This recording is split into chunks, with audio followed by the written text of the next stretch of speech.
dore umunezero washyizwe imbere ya Kristo watumye ahangara isoni z'umusaraba. Bibiliya iravuga ngo yarebaga umubabaro ngo ariko yabona abagiye kuvuka itorero ngo yemera isoni z'umusaraba. Yesu yarinanuye azutse yumva yabyaye na wa mujura, yumva na ANICET navutse, na Sam uri kudukamera yavutse, yumva nawe uri kutureba ba Makire yumva bavutse, yumva ba Diane bavutse, yumva nabo barahari. Aravuga ngo nubwo nananiwe, nubwo naryanye muri uru rupfu, nubwo narindi hano, ariko ku birenge byanjye ndahumva umuntu. Poliyamonza azayikisika. Imana ishimwe, ku birenge ndahumva umuntu. Ibi Imana ifite uburyo igitwumva ikavuga ngo kariya gahungu karakijijwe, ndimo numva umuntu. Nibyo bimutera ishema ryo kubwira Imana ngo uretse guhora inzigo hari undi wazaza. Iza amarira urarurira, iza agahinda kawe, iza abaguhoza ku nkeke, iza abarozi bakurwanya, Imana irakuzi. Imana ishimwe, Imana irakuzi. Yesu yaradukoye, isi ntibashuke ngo muyigumemo. Turi abakobwa twarakowe, haleluya, twarakowe. Wisigara inaha, wikwemera gusigara. Aravuga ngo nubwo adahari yarapfuye, mureke mbabwire Kristo yaradupfiriye, yakoye inkwano y'amaraso. Yesu ashimwe bera b'Imana, mbifurije amahoro ya Kristo kandi ubugingo bwanyu bwumva ihumure kubw'imbaraga z'agakiza k'Imana. Ni mwene so nanone ANICET niyo mugabo ku Mukanguzi TV. Yesu abaho umugisha ko mwahisemo kumva ijambo ry'Imana kugira ngo dukomeze twaturirane impamvu z'ibyiringiro byacu, dufatana amaboko kugera ku munsi wo kuvuga ku ijwi ry'Imana. Ndagira ngo rero tuganire ijambo ry'Imana riboneka mu gitabo cya Rusi.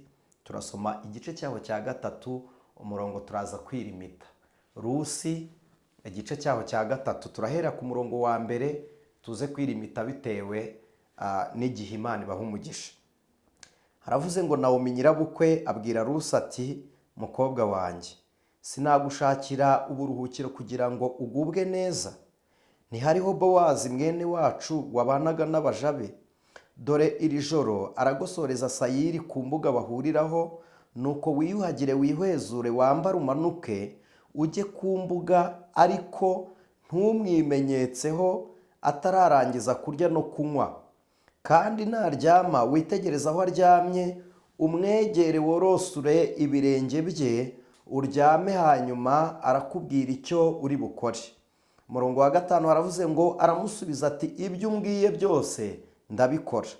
6 aramanuka ajya ku mbuga abigenza uko nyirabukwe yamutegetse. Reka duse nabitsa, ahandi turaza kuhavuga mu mutwe. Imana ibaha umugisha. Iki gitabo cya Rusi kirimo inkuru nkunda kandi z'ubutumwa bwiza. Burya abantu bagira ngo isezerano rya kera nirimo ubutumwa bwiza. Harimo ubutumwa bwiza bwa Kristo Yesu, harimo abakobwa babiri, hakabamo abahungu babiri, hakabamo Rusi Prito Nawomi nyirabukwe wa Rusi, hakabamo na Elimeleki umugabo wa Nawomi, hakabamo n'uwitwa Bowazi. Noneho kigenda kibonekamo abantu mu byiciro bitandukanye, ariko ndagira ngo tuze kukiganira mu buryo bw'umwuka. Imana idufashe. Ndagira ngo nkubwire iri jambo, uwiteka gushakire uburuhukiro. Ntabwo kuruhuka ari ugupfa, ahubwo ni ukwakira amahoro n'ihumure bituruka muri Kristo. Hari ijambo Yesu yavuze, yaravuze ngo abarushye n'abaremerewe muze munsange ndabaruhura. Bera b'Imana, kuremererwa bituruka ku mutwaro umuntu yikoreye, ariko noneho umuruho ntabwo uturuka ku mutwaro ugaragara uri fiziki umuntu yikoreye. Kuruha ni mu mutima, aho umwanditsi Yesaya we yaravuze ngo ni imvune zo mu mitima, nicyo yise umuruho. N'Abisiraheli kubera kuniha no gutaka batakishwa n'uburetwa, kuko gutaka byaterwaga n'uburetwa. Noneho kuniha bigaterwa n'abana bicwaga b'abahungu bavutse, n'ibibazo n'ubwigenge batagiraga, n'uburyo batabonaga uko basenga, n'uburyo batabonaga uko batambira Imana no mu minsi yagenwe yo gusenga. Farawo ntabaha umunsi wo gusenga. Imana irabarebera iravuga ngo kuniha kwanyu nakumvisha. Bageze mu butayu bari gutaha, ibaha isabato. Isabato ya mbere yatangiriye mu butayu, byari bisobanuye ngo aho mwaruhiye nimugere igihe mujye mwitsa muruhuke. Imana ishimwe. Igihe mwahereye muvunika, igihe mwahereye mukora ntimuhembwe, igihe mwahereye mubabara, mujye mwitsa muruhuke. Nshimiye Imana ijya imenya uko turuhuka. Ibaha isabato ni igiheburayo bisobanuye ngo ni ukuruhuka. Ikibazo cyabaye ku isabato yo mu butayu, Abisiraheli baruhutse umunaniro ariko umuruho bagumamo. Rero nicyo cyazanye Yesu. Yesu yabonye ku isabato yo mu butayu yaruhuye abantu umunaniro, baragenda pe, abakozi barekera gukora, abagaragu barekera gukoreshwa ububata, batangira kujya baruhuka umunsi. Aho kugira ngo baruhuke umunaniro bo baruhuka umunsi, bagera igihe baruhuka umunaniro, umuruhu bagumamo, umuruhu batera ibicumuro, umuruhu batera gutuka Imana, umuruhu batera kwijujuta. Mbibutse ko bakora Datani na Biramu burya nabo nubwo bakiraniwe baruhukaga isabato. Imana irabareba ibaha amategeko. Amategeko Mose yazanye ayamena akigera aho ngaho nayo ntiyabagwa amahoro. Ku munsi w'amategeko hapfa abantu 3,000. Amategeko arabashorera abacira imanza. Amategeko yicisha bamwe muribuka baguye mu mahema y'Abisiraheli. Imana ikaba itabemerera no kurira, ikababwira ngo mujye muhita murambura ibiganza muvuge ngo ucishije kugira neza kwawe mu ihema ry'Abisiraheli. Icyo cyose Imana yabikoreye iki? Yabikoze kugira ngo yerekane ko ari ikiranirwa. Hari ijambo ry'Imana riri mu rwandiko, ni igitabo cy'Abaheburayo, riravuga ngo iyo Yosuwa baruhura ntihajyaga kuba hakenewe undi munsi. Isabato zari mu buryo bwinshi, sizo naje kwigisha. Ndumva nshaka kubanza gusobanura ikiruhuko kugira ngo tubwire Imana ngo turuhure. Hari igihe abantu babwira ngo muruhuke akagira ngo ni ugupfa. Oya, hari ibiruhuko twebwe tuzi nk'ikiruhuko cy'umunsi wa konji, hakaba nk'ikiruhuko cy'izabukuru twita pansiyo, hakaba noneho n'ikiruhuko cyo gupfa. Mu kwizera nta pansiyo, si konji, nta nubwo ari ugupfa. Umuntu wakiriye Yesu, Imana ishimwe, agira ihumure n'amahoro bigwiriye bimuherekeza, akaririmba ishimwe ku munsi y'umubabaro.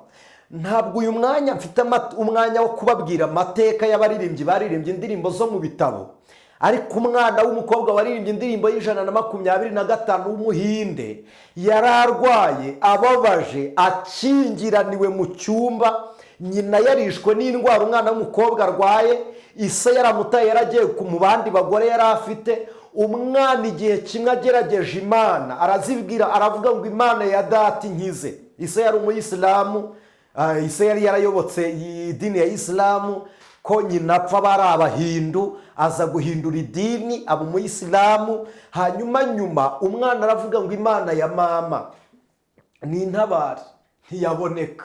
Imana ya data ni intabare, ntiyaboneka. Aravuga ngo imwe yabambwe ku musaraba Igorogota, niba nayo yangirira neza ndayihamagaye. Igicuku kinishye mu mwijima w'icuraburindi abona icyumba kibaye umucyo. Shimiye Yesu, ujya umenya imiruho.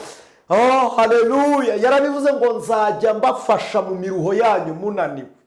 Imana ihimbazwe. Mwana, natuye uburuhukiro kuba kwizera kugira ngo imitima y'abantu yakire ihumure ribonerwa mu gakiza. Imana ishimwe.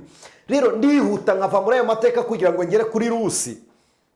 Bigera ubwo Abisiraheli babona isabato ntibayikiranukamo. Haza Kristo aravuga ngo ninjye mwami wayo, ninjye mwami w'isabato. Hasigaye rero isabato imwe, ariko kuruhuka by'iteka ryose tuvuye mu mubiri aho tunihira muri iyi ngando, twambaye umubiri udapfa iteka ryose. Umuririmbyi yararirimbye aravuga ngo nibwo nzaba nsezeye ku bihe byiza byo gusenga. Imana ibaha umugisha. Aha rero igitabo cya Rusi kirimo amateka menshi tutari buze gutindaho. Kivuga ibihugu bibiri ari byo nshaka ko tuvugaho tukabihuza n'ikiruhuko cyo muri Kristo tugasenga. Kivuga Mowabu na Isiraheli. Mowabu ni igihugu kivuka muri cya gihe Loti yahungaga ava i Sodomu n'i Gomora. Yarahunze, Imana iramubwira ngo tugende ujye ku gasozi nzakwereka. Loti aracogora, abwira Imana ngo ndekera hano niho hafi. Yanga kujya gutura ku musozi Imana imujyanyeho. Abakoze ikosa ryo kutemera ubushake bw'Imana, ahubwo ashaka ngo Imana ikore ibyo ayishakaho, we ntiyakora ibyo Imana imushakaho. Kimwe mu bintu bijya bigusha umuntu muri esheke igatuma wicuza buri gihe kandi uri umukristo, ni amahitamo mabi. Imana igufasha, iyobora intekerezo zawe, iyobora umutima wawe, uhitemo biguhesha ihumure rihoraho rituma umutima wawe uruhuka mu byishimo. Imana ibaha umugisha. Loti agumye kuri aka gasozi, agera igihe abakobwa be baramureba baravuga ngo twahunganye na data, aha nta bagabo bahanyura, nta bagabo bahari, data ntafite abahungu, ntagira n'abagaragu, tuzabyara bigenze biti? Bigira inama basindisha se, bamuha inzoga, asinze aryamana n'aba bakobwa, abyarana nabo abana babiri, abyarana uwitwa Abamori na Mowabu. Mowabu biravuga ngo ni iwabo w'umubiri, Abamori bikavuga ngo ni inzigo, biravuze ngo ni iwabo w'umubiri. Aho Imana nikorerayo nta mwuka uhari, nta sezerano rihatura. Noneho mu Bamori biravuze ngo Imana igiranye inzigo n'umuntu. Ntabwo ntinda ku mateka y'imyitwarire yabo, ndashaka kwihuta. Bigera igihe ka Rusi karakura, kavuka muri ubu bwoko bw'Abamowabu, Bibiliya imwita Umumowabukazi. Hazamuka n'umukobwa witwaga Orupa. Inzara itera mu gihugu cy'isezerano muri Isiraheli, muri Mowabu bareza. Hari ijambo Yeremiya yabajije Imana, yarayibwiye ngo kuki abakiranirwa bagubwa neza, ngo warabateye bashora imizi. Imana iravuga ngo komeza witegereze. Aravuga ngo ndabyitegereje, ariko ndebye mbona baraba vuba, amababi yabo araraba, bagubwa neza, barinaha, bera b'Imana, ariko ubugingo bararaba. Mu gihe cyo kurenga kw'izuba rirenga bararabye, mu gihe cyo kurasa kw'izuba rirasa bunamirije, ntibarakagira amaso amenya agakiza k'Imana. Niko kababaro. Mowabu harera, muri Isiraheli ntihera. Imana iteza kurumba kw'imyaka mu gihugu cy'isezerano kugira ngo igihugu cyaciriwe witeka nacyo kigerwemo agakiza. Imana yagambiriye kera gucungura abantu, ishyira agakiza kayo mu mahanga kugira ngo Isiraheli itirarira. Ijambo ry'Imana rivuga iki? Riravuga ngo nzateza ishyari ku ishyanga nyakuri, ngo kugira ngo ndokore ubwoko butari ishyanga nyakuri. Imana ishimwe. Muri Isiraheli harumbye, barabanza bateza ibyo bafite. Inzara iranga, Elimeleki abwira Nawomi aramubwira uti mugore mwiza, iyi nzara iratwica, dusuhuke. Basuhuka, barasuhuka. Gusuhuka no guhunga inzara. Bajya mu gihugu cy'amahanga muri Mowabu. Bakigerayo, bagikandagirayo, bahagera Elimeleki akuka karangiye, arapfa. Ndabahannye nka mwene so muri Kristo Yesu. Wihungira ku butaka butari isezerano ry'Imana, wihungira ku musore udafite agakiza ka Kristo, wihungira ku muntu ubona ukugushije ukiri umukobwa, umuntu ugukunze kuko watambutse akarangara, no mu gihe muri kumwe abandi nibaza azabarangarira umubure. Uwo ni Mowabu. Nugihagera uzajyayo ko kumweru uzaboneka, akazihara kagira, genda mu modoka nziza. Ariko muri Mowabu Elimeleki akihakandagira ahita apfa. Nawomi arahakomerera, abwira abana barabwira uti umuryango ntucike, mushaka abakobwa. Kiriyoni aragenda ajya kuzana umugore, Maharoni azana umugore, umwe arambagiza Orupa, undi arambagiza Rusi. Aba bagabo bombi, aba bakobwa bombi barashushanya abajura babiri bari ku musaraba, umwe iburyo undi ibumoso. Wari ibumoso yatutse Yesu, arashushanya Orupa. Orupa birasobanuye ngo ni umusubiranyuma. Abaheruri, hari abantu badukurikiye bari muri Ekosi, murabizi ko aka kantu mukita agasubiranyuma. Aka kantu niko bita Orupa. Aka k'inyuma sinzi uko kitwa, no mu Kinyarwanda ntitujya tugahurizaho. Niko mwita Orupa. Cyangwa mu bagaruwa, abagaruwa tugira indirimbo zituruka mu gihugu cyanyu. Imana ibaha umugisha. Iyi ndirimbo twaririmbye ivuga ngo njye imbere Mana isumba byose, ni iy'abagaruwa, nibo baziririmbye. Imana ibaha umugisha. Orupa biravuze ngo ni umusubiranyuma. Rusi biravuze ngo ni ukumaramaza. Imana ishimwe. Umunyarwanda yaravuze ngo iso nta kwanga akwita nabi. Rusi bari baramwise izina ryiza, ntabwo bamwise nabi. Bakimara gushyingiranwa n'aba bahungu, ndagira ngo mbabwire ko umuranga wa Kiriyoni, Maharoni na Rusi na Orupa ni inzara. Inzara niyo ibahuje. Hari ibibazo bijya biduhuza n'umugambi w'Imana. Uri mu kibazo wigifata nk'icyaha, wigifata nk'ikibazo, wigifata nk'ikosa, banza ubaze Imana kuki ari njye uri hano.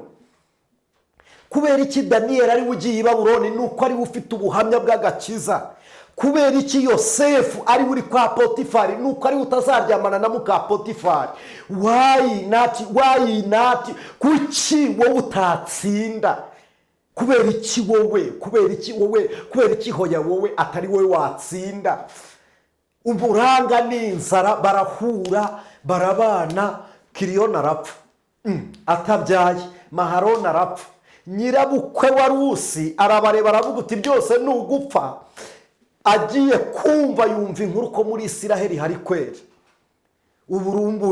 Kurumba kw'imyaka kwavuyemo hari ukurumbuka. Aravuga ngo reka ntashye ngeze aho nashatse. Abwira aba bakobwa babiri, arabicaza aravuga ngo bana banjye, niyo uyu mwanya nashaka umugabo sinzabona undi wabacikura. Niyo njyewe ubwanjye nabyara umwana ntazakura ngo mubone umugabo. Aravuga ngo ariko nizeye ko niyo nashaka sinabyara ngo muzabone undi mugabo, ntabwo mwana mutegereza. Aravuga ngo nimwisubirire mu mazu y'iwanyu, mwisubirire mu ngando z'ababyeyi banyu, mwisubirireyo njyewe ubwanjye ibyanjye birangiriye aha. Rusi arabyitegereza areba umukecuru ugiye. Orupa aravuga ngo unyorosoye nabyukaga izina riba muntu. Orupa asoma nyirabukwe asubira yariruka. Rusi arangije aramureba aramubwira uti mukecuru, kuri umupfakazi nkaba umupfakazi, ko wabanye nanjye mu gihugu cy'iwacu sinkugirire nabi, ko umuhungu wawe apfa atari njye wamwishe, waretse nkaba mu ruhande umwana wawe yari kubamo iyaba ahari. Rusi aramubwira ngo sinshobora kugusigara amaramaza. Ararahira aramubwira ngo aho uzagwa niho nzagwa, Imana yawe niyo Mana yanjye, igihugu cyawe kizaba icyanjye. Kubera iki Rusi avuze aya magambo? Mu Kinyarwanda murabizi, iyo umukobwa yakowe ntaba akiri uw'umuryango avukamo, aba ari uw'umuryango ashatsemo. Rusi yaravuze ngo winyinginga gusigara muri iki gihugu, nadivorushije nacyo nashaka. Mana ishimwe, nagiranye isezerano n'umwenegihugu. Mureke mbabwire bera b'Imana, Yesu yaradukoye, isi ntibashuke ngo muyigumemo. Turi abakobwa twarakowe, haleluya, twarakowe. Wisigara inaha, wikwemera gusigara. Aravuga ngo nubwo adahari yarapfuye. Mureke mbabwire Kristo yaradupfiriye, yakoye inkwano y'amaraso.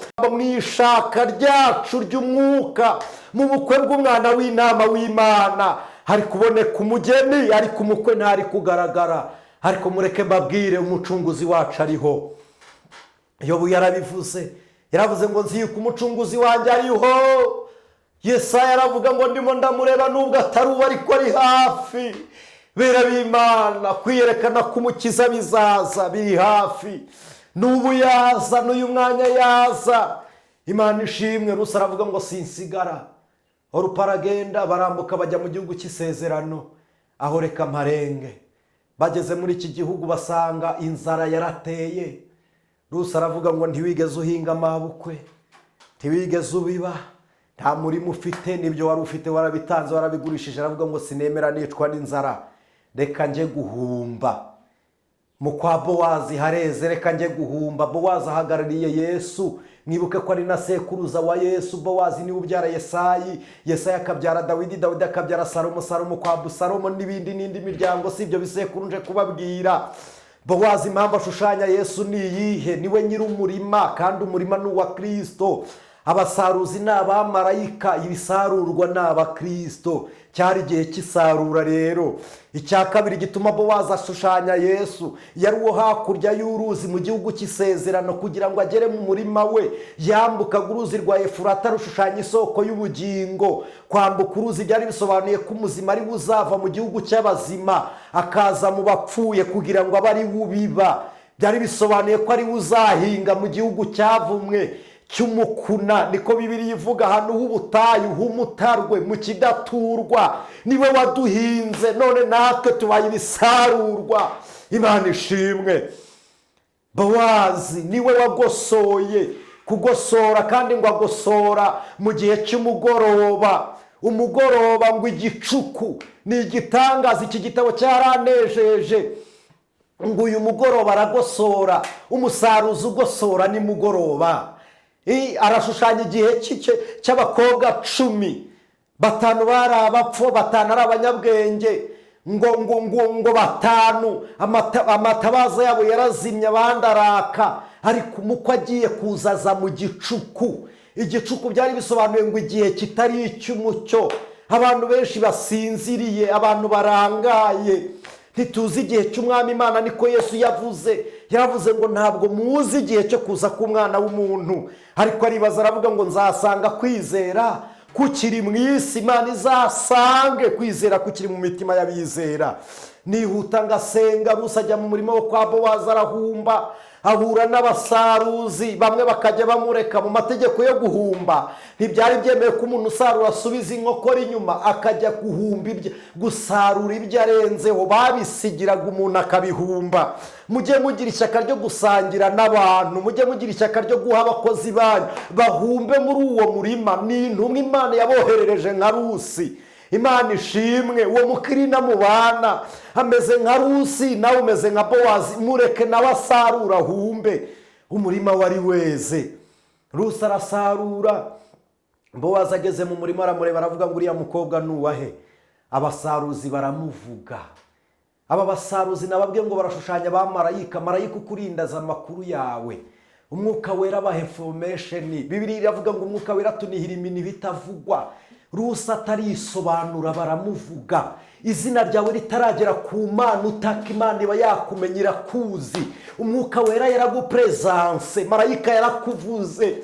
Imana irakuzi. Umuririmbyi yaravuze ngo izi n'amazina yacu, iza amarira urarurira, iza agahinda kawe, iza abaguhoza ku nkeke, iza abarozi bakurwanya. Imana irakuzi. Imana ishimwe. Imana irakuzi. Abasaruzi baravuga ngo ni ka gakobwa kazanye na Nawomi, kanze ko Nawomi aturuka mu gihugu cy'Abamowabu wenyine. Imana, Yesu yarabivuze ngo azadufata mu kiganza tumurike mu maso y'Imana, atwerekana avuge ngo aba ni bamwe nkuye mu bise by'amaraso yanjye. Bijya bintera ishema, bijya binezeza, bigatuma nkunda Imana. Umunsi tuzahagarara imbere y'Uwiteka, Imana izaduhembera umurimo mwiza twakoze. Imbere yanjye ndi kumwe n'umuvandimwe witwa Samu, yitwa Samuel Masengesho. Niwe weditinga, niwe udukamera. Bakundwa nshuti z'umusaraba, nta mafaranga muha, ntayo mfite, ntayo nawe arabizi, ntayo. Imana imuha umugisha, azahagarara imbere y'abantu. Imana ivuge ngo uyu niwe wakoze ibiganiro byatumye kumukanguzi babona umunyago. Umuntu Imana izamuhagarika imbere, abandi batonda inyuma ye. Imana ishimwe. Bowazi aramureba aravuga ngo ntiwemeye ko umukobwa wa Yerusalemu ataha wenyine. Namwe murumva umukobwa wa Yerusalemu ni itorero. Imana ishimwe. Rusi aravuga ngo ni njyewe. Bowazi aravuga ngo ntuzongere guhumba ukundi, ujye ugenda wicare baguhe. Ngo aramuhambirira, amuha no ku miba.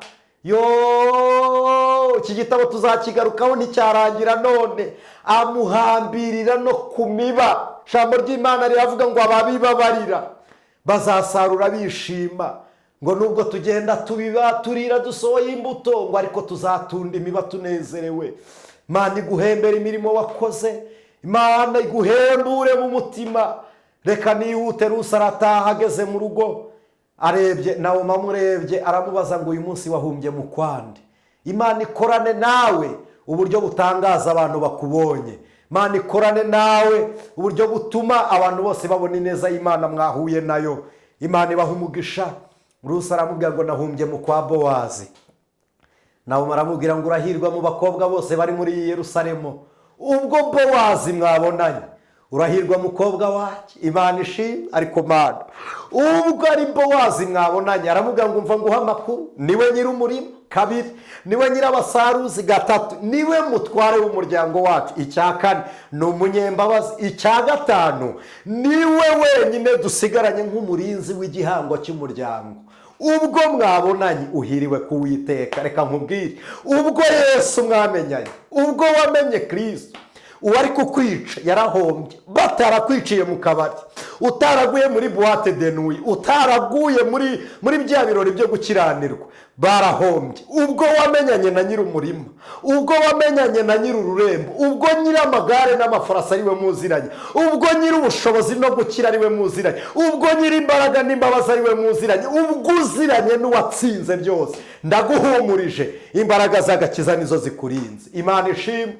Ubwo wabonanye na Bowazi uhiriwe ku Mana. Nawe mareba Rusi bamaze kurya sayiri, aramubwira ngo mukobwa wanjye, sinakurangira umuntu uruhukiraho, ndashoje, sinakurangira aho wajya kuruhukira. Rusi aramubwira ngo ndahashaka.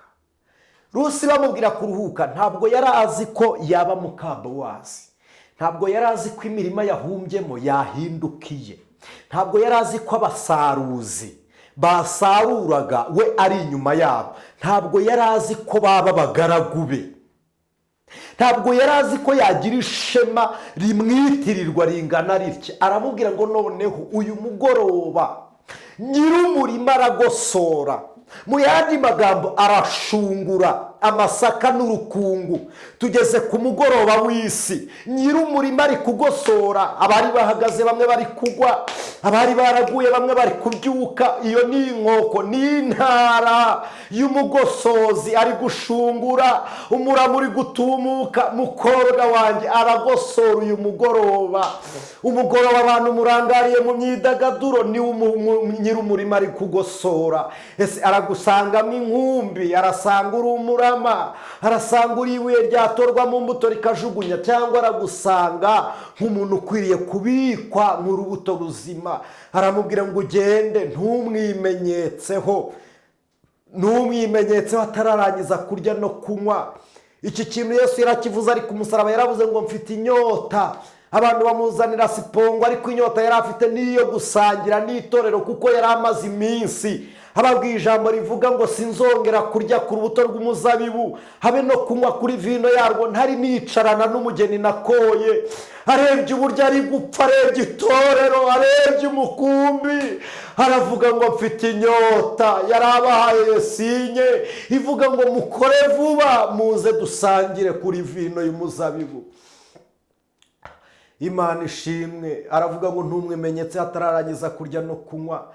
Ntabwo Yesu atararangiza gucungura, atarava ku musaraba ngo apfe azuke, nta mirimo yigeze akorera abanyamahanga atabanje kubashinyagurira, kuko amategeko y'Abisiraheli yabagezeho. Simvuga agashinyaguro kabi, yabanje kubereka abo bari bo, kugira ngo nabinjiza mu isezerano bazamenye ko bavuye habi. Mwibuka umugore w'Umunyakananikazi, Kanani n'umwuzukuruza wa Nowa wari waravumwe. Ni nayo mpamvu Imana yahaye Aburahamu kiriya gihugu cya Kanani. Abanyakanani bari baravumwe. Umunyakananikazi yaje imbere ya Yesu aramubwira ngo umwana wanjye araterwa n'abadayimoni ndetse cyane. Yesu aramubwira ngo si byiza kwenda ibyo kurya by'abana ngo mbijugunyire imbwa. Yamubonye nk'imbwa kubera iryo zina ry'Abanyakanani, umuvumo wari utaramuvaho. Arapfukama aravuga ngo ndi imbwa ari kuri databuja, nazo zirya ubuvungukira buvuye ku meza ya ba nyirazo. Aravuga ngo ufite kwizera, ubwo umbonye nka shobuja, ubwo utambonye muri ya nzigo. Mwibuka uburyo byagendekeye Umusamariyakazi, yagiye abereka aho batahuriraga